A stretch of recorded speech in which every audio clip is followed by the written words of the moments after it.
Welcome everybody to Building My Legacy podcast. Today I have with me Shana Recker.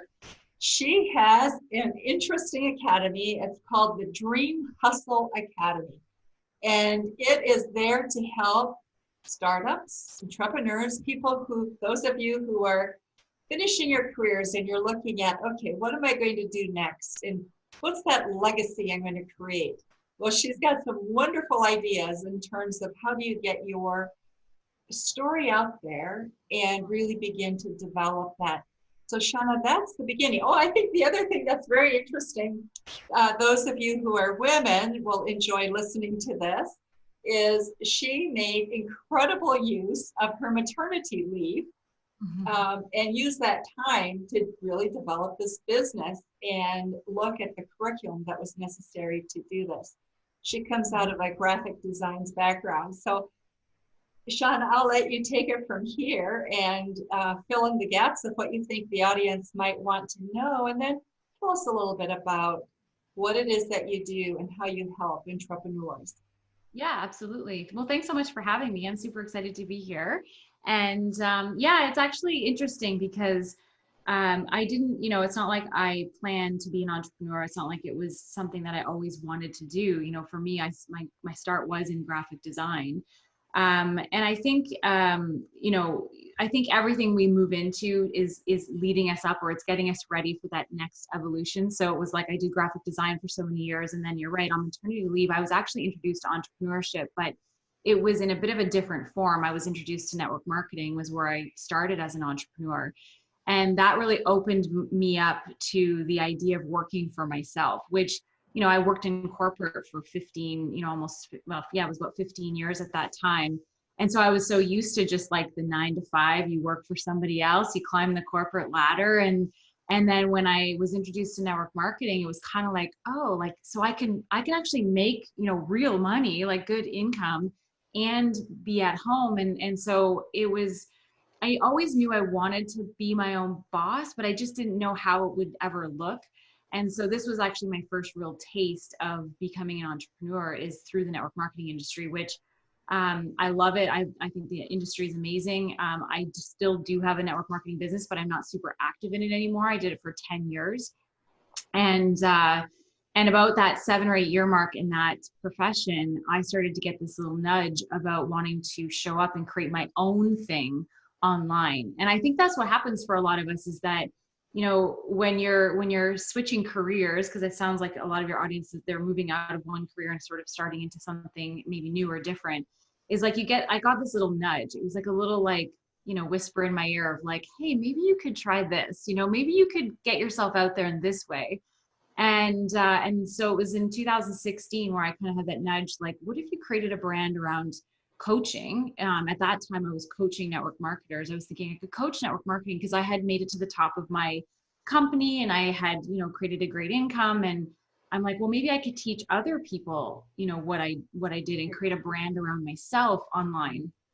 And so that's what I started doing. It took me a little while to finally jump in, because I had a lot of fears and hesitations, and all those doubts and things come up. And especially when you're putting yourself out there, it was different when I started network marketing, because you had your company to kind of sort of stand with, or stand sort of behind a little bit. But when it's yourself and all of a sudden it's your brand and it's your face and it's your message, it was a little trickier for me to kind of get that, get the push to do it. So once I finally did do it, it was at the time in social media when Facebook Live, Facebook Live is a great tool. It had first started coming out. And I think for me, it was, I was fortunate enough to not be afraid to hit the live button and go live and be on social media and share my words. And I just started doing that and really just started coaching network marketers. And it was very successful in the first year. But I started to get that little nudge again that, I was doing the right thing, but I wasn't it wasn't the right topic for me. I just started to kind of like, I don't know, for me, the passion around the network marketing piece started to kind of fade away, but I loved the online coaching space and course creation. And so what I started to realize is that I love to talk and teach people how I created my own brand online. I love to talk about the tools, the strategies I used, the mentors that I worked with, what I had learned. And so I started to realize that coaching and course creation is where I needed to be. But the topic that I wanted to coach and help people with was on how they could create something very similar like I did in a niche that was suitable for them. So now that's what I do is I have private clients, and I have an online course, which is the Dream Hustle Academy, which helps entrepreneurs of all different, places and from all over the place create an online brand around themselves, teaching people what they know and how to do that. So that's kind of where we are today.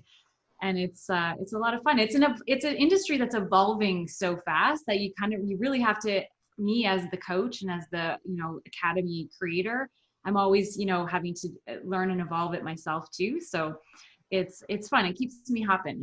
keeps me in the loop of things. So yeah. So you had a lot of things you had to learn and Yes. pull together, and you had fear. You were talking about that. So Mm-hmm. how did you keep your perspective so you were grounded and remained focused? Because Go ahead. I think that's one of the biggest challenges entrepreneurs especially have. Yeah. Talking about the fear piece, because I'm a big mindset, personal development person. I love to work on all of that stuff and teach that as well. And, the thing with the fear of getting, past, all those crazy self-doubt thoughts that go on in your head and stuff is that, you have to realize, and this is what I've realized, is that a lot of times what we think is going to happen, or what we, we're afraid to do something because we're worried about judgment and all of these things that, what are people going to think if I do this or say this or do that?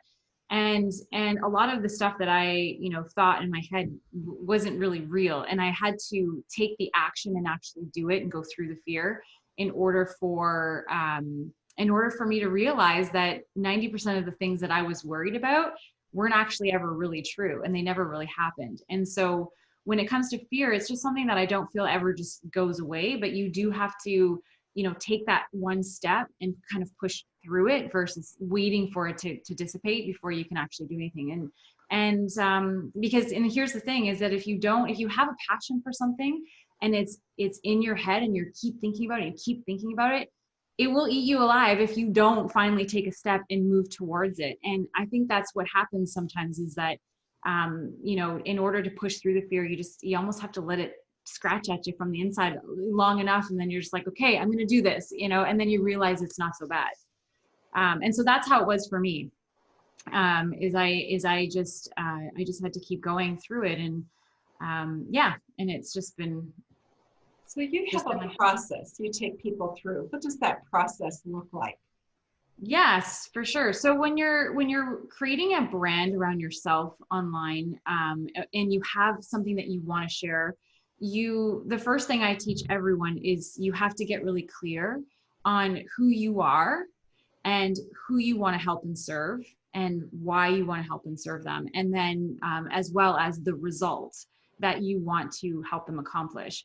And so it starts with you. I think it's a lot of times the entrepreneurs that I work with, they're helping people through something that they've been through, and oftentimes, like I say to them, oftentimes your ideal client, your ideal niche is a former version of yourself. And it's the case that's the case for me and for a lot of the other entrepreneurs that I work with. So you have to get really clear on your story, on what you've been through, your personality. Because sometimes, we never really do that sort of self-assessment on ourselves. It's like, well, who am I? Like, I'm somebody who's, I'm kind of, goofy, my grammar's never really that great. I'm like, but I let those things come out of my personality.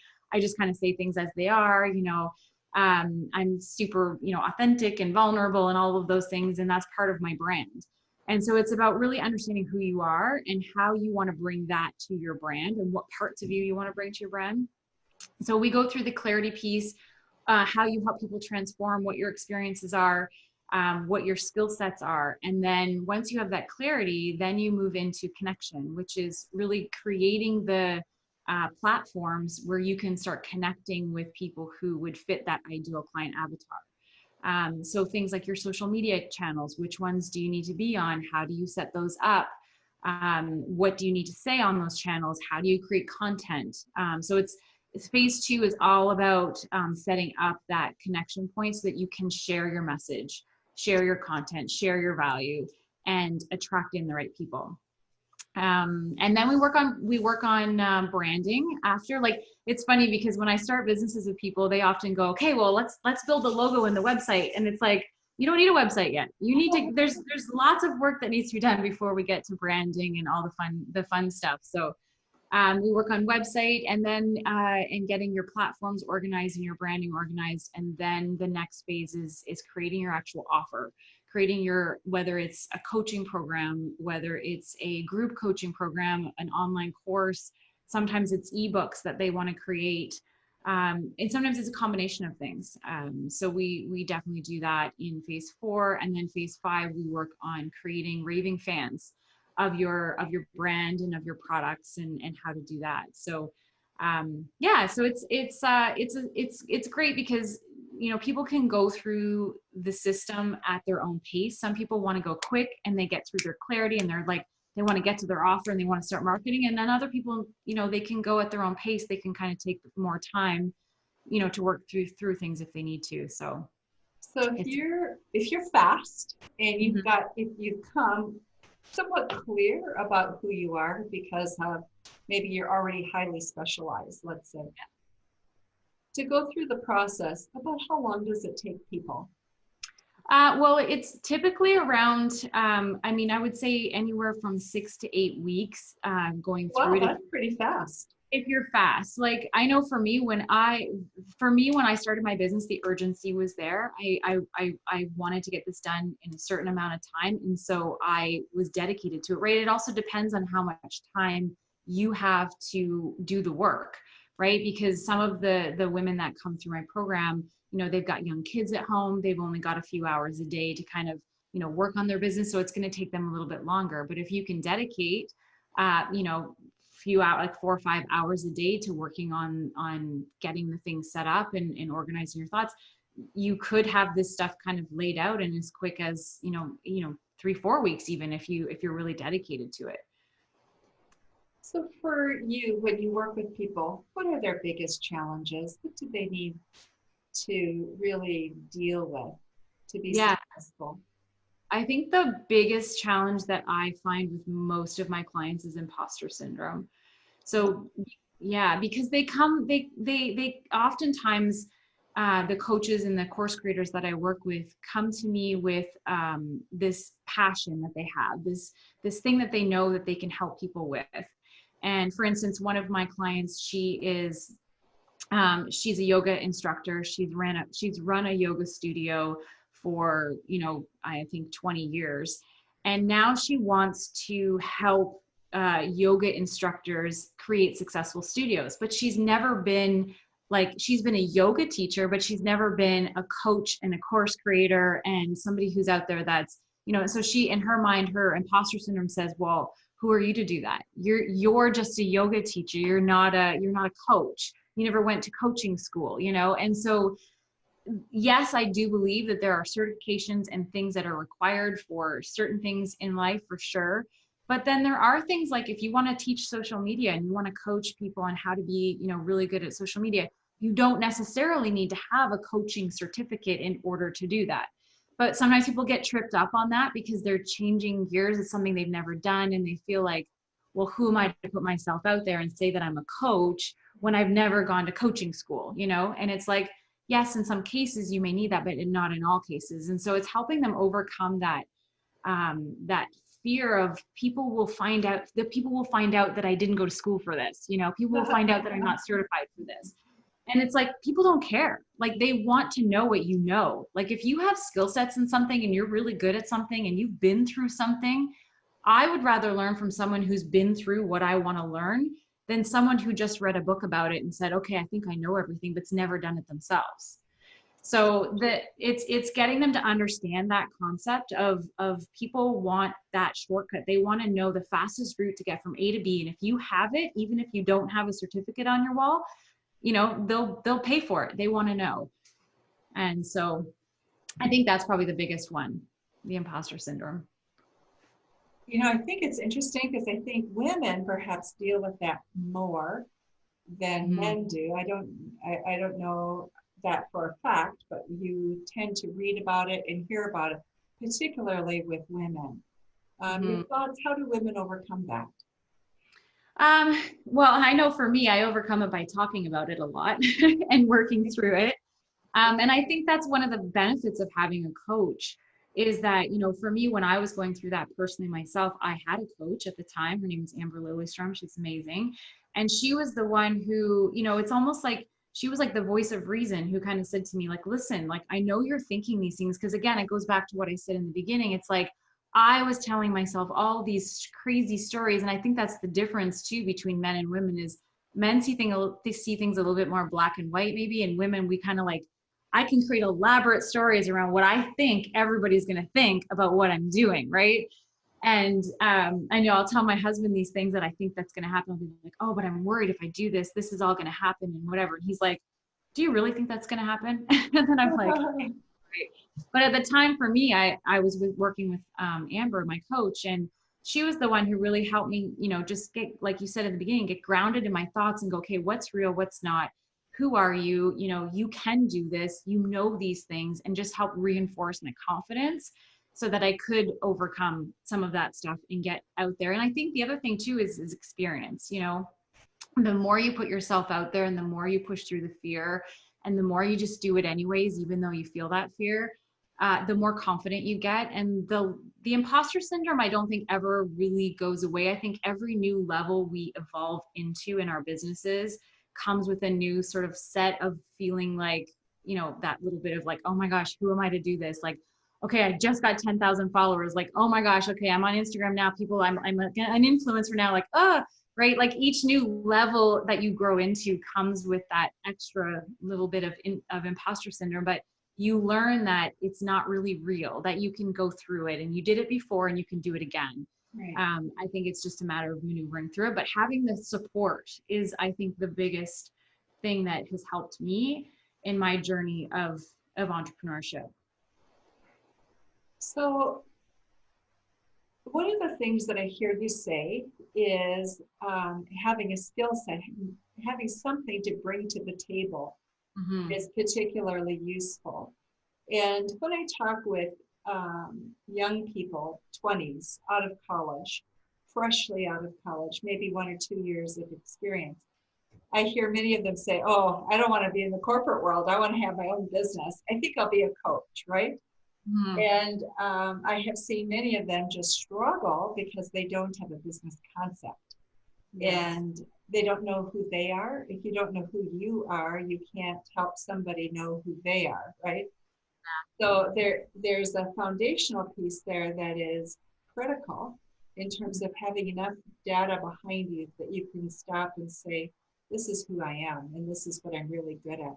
And I know some young people that very young, and they're fabulous coaches, but they had life situations that made them address those questions. And so yes, they could do it at a very early age.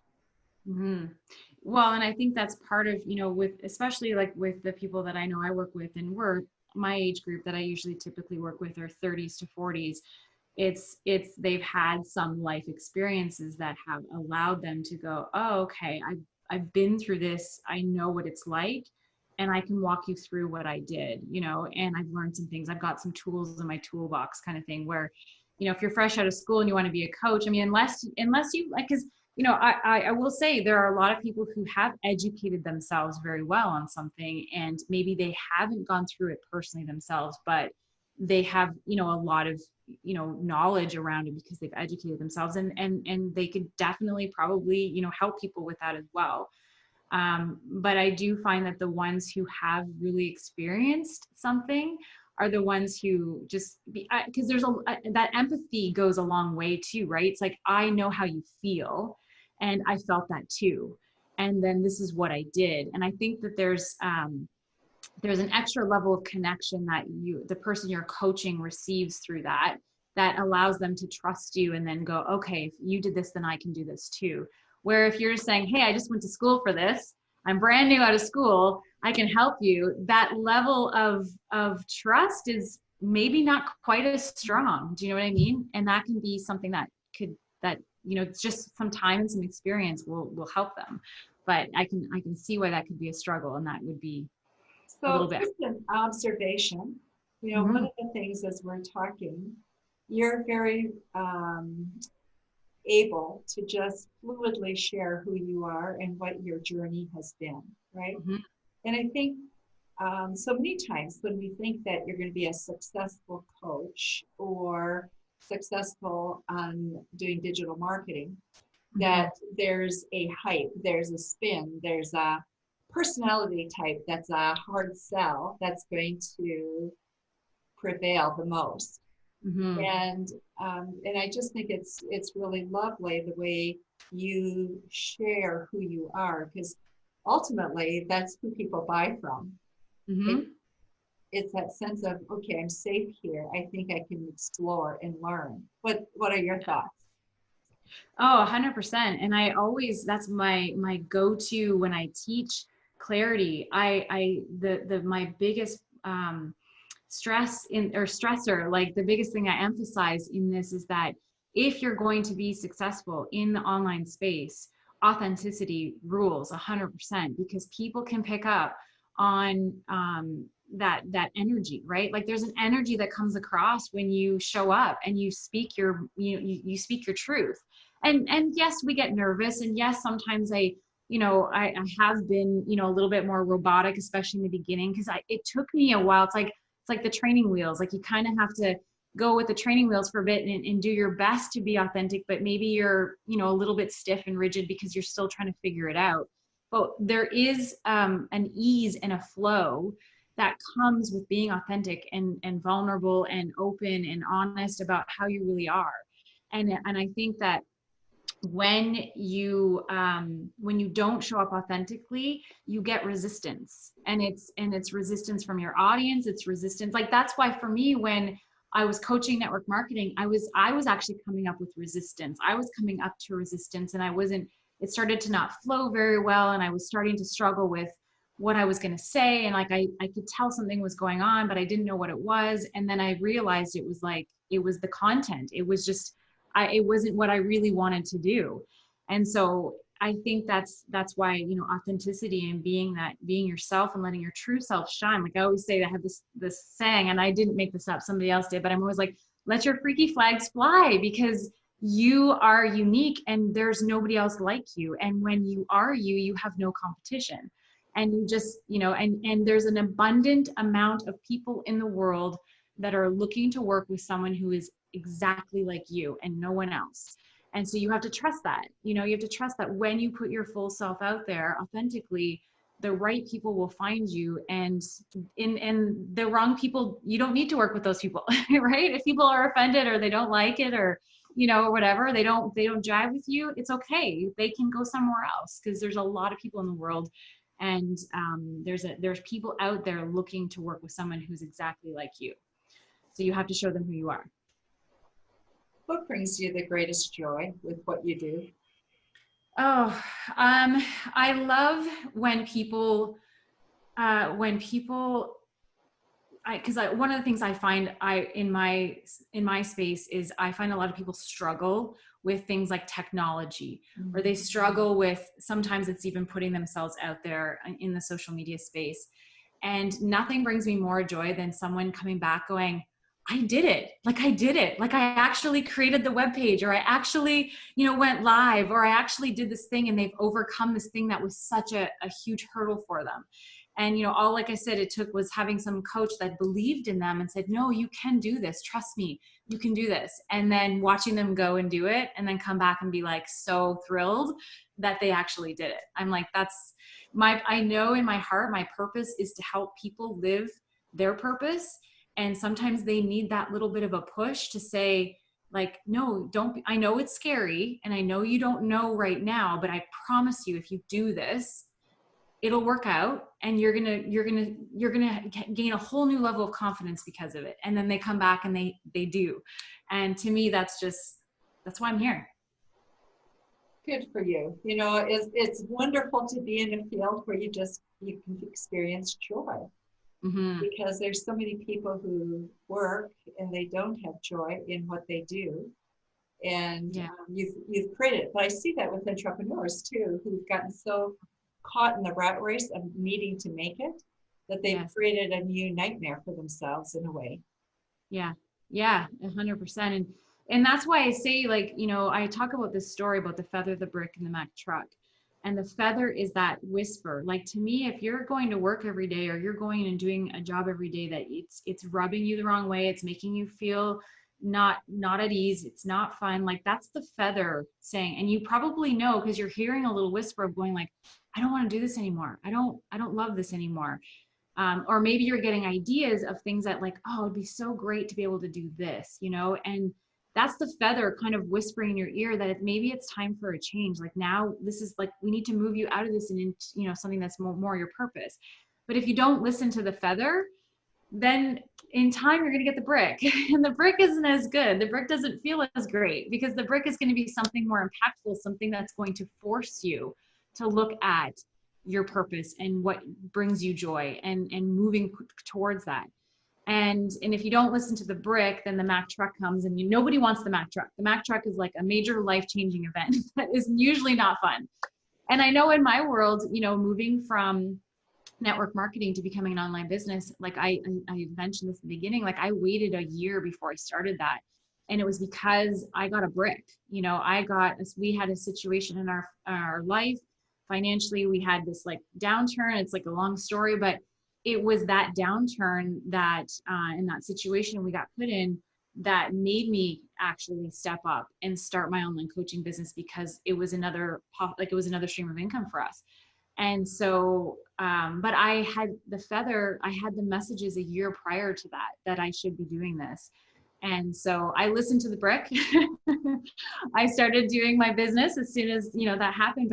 And that's why if you're waking up every day and you're not feeling that joy, and you're getting that feeling inside that that you need to be looking into something else, then you should listen to that and explore it. And I always say to people, it doesn't mean you need to quit your job and start just doing something else, but you definitely need to start exploring, read a book, follow some people online that are doing that same thing, take an online class, or do something that gets you just a step closer to that and a step closer to that. And eventually you'll find that you're so far ahead in that one that it's time to leave the one that's not bringing you joy anymore.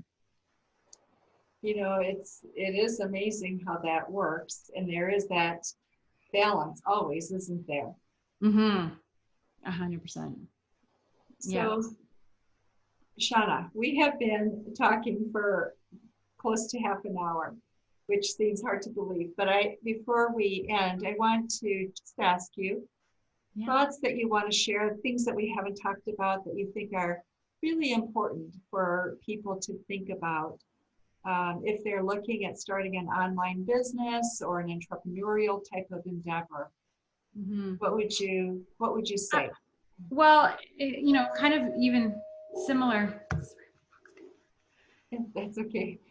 We'll have to edit that. You know, I really think that, you know, we all have things that we want to do in life, and sometimes they are scary, and sometimes we are uncertain if they'll work out. And, you know, I much like you were saying about joy, it's like I made a decision at the beginning of this year of 2020 that I was only going to say yes to the things that brought me joy and that moved me towards my goals, and that everything else that didn't feel right or that wasn't good, that I was going to say no to, because I'm a pleasing person. You know, I'm somebody who says yes to everything and wants to help everyone, and I do, like I do, but you know, you can only do so much. And this was the year that I was going to get super hyper focused on, doing the right things that are going to move my business and my goals forward. And so I would say, like, listen to your heart and listen to your voices and listen to those feelings, especially the feelings, like what makes you feel good and what makes you, what lights you up and what brings you like joy and passion. And whatever that is, start doing a little bit more of that. Like I said, maybe you can't, quit a job or stop doing something completely, or, whatever's, maybe kind of blocking you from doing that, but you can start taking little steps. And it's, it's in that action. It's always in the action that you're going to start getting the results. We can think about things all day long, right? We can think about things all day long, but if we're not actually putting an action behind it, it's not going to happen. And the reason you're getting the ideas and the thoughts that you're getting is because you're meant to carry it out. And so if you don't start taking even little baby steps to start just moving yourself towards those things, you may get the brick or the Mack truck someday. You don't want that. So just start taking action and start seeing where it takes you, and have faith and trust in the process, and that's one of the big things that I've really had to learn this year is just having faith that the situations and the things that are going on in my life and my business are there to serve me and help me move forward, and they're not there to hold me back. So it's learning from the obstacles. It's, realizing that if something gets canceled or paused, or, coronavirus happens or whatever, that those things are there because they're meant to be there. And there was a reason that that's happening, and so just to have faith in the process and just keep moving towards it. If it's bringing you joy and it's something you can't stop thinking about, you've got to explore it. So part of what that says is you also have to take time for reflection. Mm-hmm. You can't identify what's happening without the Mack truck unless you're pausing to reflect on, how are you feeling? What are you thinking? What are your emotions? Yes. And oh yeah, for sure. Right? Yeah, for sure. And that's, again, in our journey, we've had a lot of discussions, a lot of talks. My husband and I'm very fortunate. He's very supportive, and we have, we're both on the same track when it comes to mindset and personal development, all these things. And, we have what we call Sunday morning chats over coffee, and we just reflect over where our businesses are, where we want to go with our goals, things that need to change or adjust. And so it is definitely taking that time to think and talk and explore. Sunday morning coffee reflections. I like that idea. That's wonderful. Yeah. Shana, thank you so much for your time and for being with us today. And thank you all for listening to Building My Legacy podcast. And we will see you again very soon. Thanks so much. It was a pleasure. Thank you for watching my video. Don't forget to like, subscribe, and click the bell button above. Leave comments. We'd love to hear what you think. And visit our other social media links as well. Thanks much.